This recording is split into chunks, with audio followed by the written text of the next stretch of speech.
All right, welcome back. Welcome back. Okay, so this week's topic, we're going to be discussing probes, spike outs, or false breakouts. Okay, now this is also one of my favorite topics out of all the topics that I teach. Okay, now the reason being is spike outs are just like V formations give you a heads up that something's about to happen. A spike out intensifies it. Okay, a probe intensifies it because I can feel that someone is in trouble. Okay, like a spike out, right? When there's a breakout happening in a range, for example, let's say there's a range like this. Ooh, not the straight line, but let's say there's a range like this, and as the market goes like this, it goes up, it goes down, goes up, goes down, but then as it spikes out, but then it comes right back down. All the breakout traders who bought are in trouble, right? So when I see signs like that, it tells me that price does not want to go up. Okay, there's someone there. It doesn't want to go up. There's someone there who smacks it down. The rubber band man's got power. And that tells me whatever the big story might be. Let's say the big story is coming down and this is all seller's territory. Okay? If this is all seller's territory, this tells me they're here. That's a horrible check mark, but it tells me they're here. They're alive. And that gives me a heads up that it's time to go. It's time to prepare for these movements.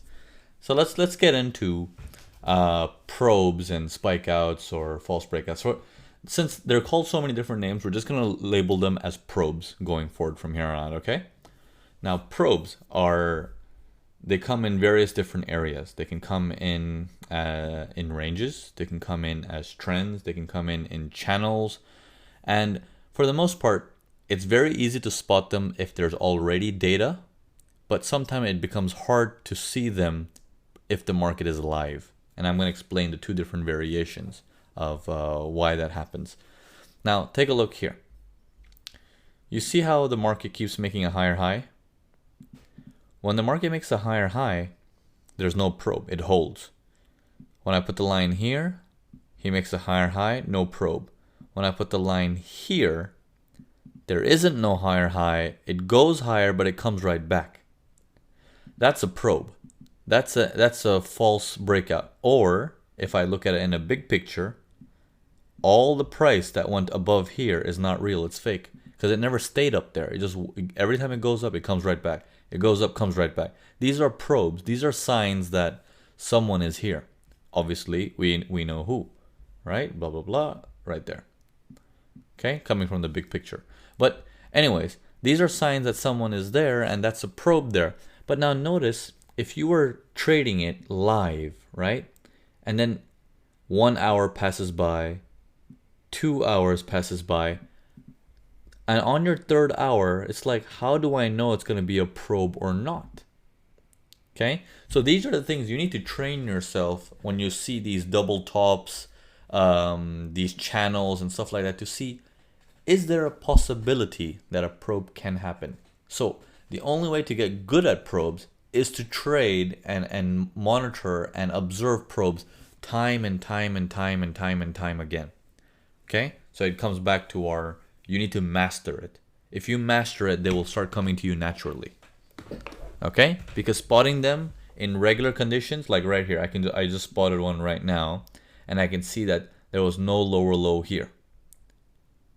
Okay, so these are all just probes below, which means there's someone down there who smacks it up, which means buyers want to come in.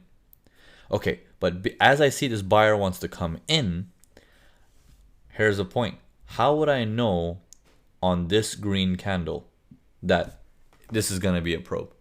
I don't know. There's no way I can know, right? So you got to do your research ahead of time to be like, okay, wait.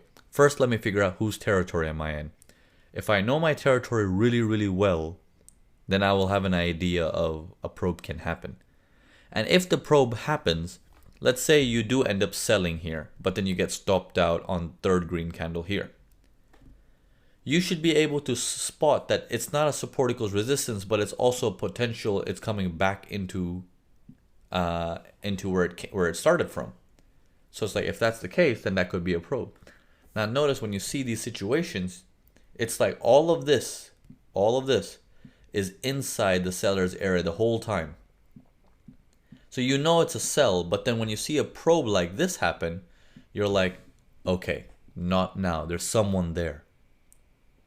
And then it goes down again, spikes back, and then it goes up, but this time it probes on the upper side. Notice if I draw a straight line here from the upper part of the range, it probes on the upper side. Now it's like, okay, it goes more with the story. Okay, so this is a little introduction to probes. Probes give you a very good clean outlook of there was no lower low. There was no higher high. Now, probes also become disguise, and we'll go into the disguises and all that stuff in a bit. So let's go on to some examples.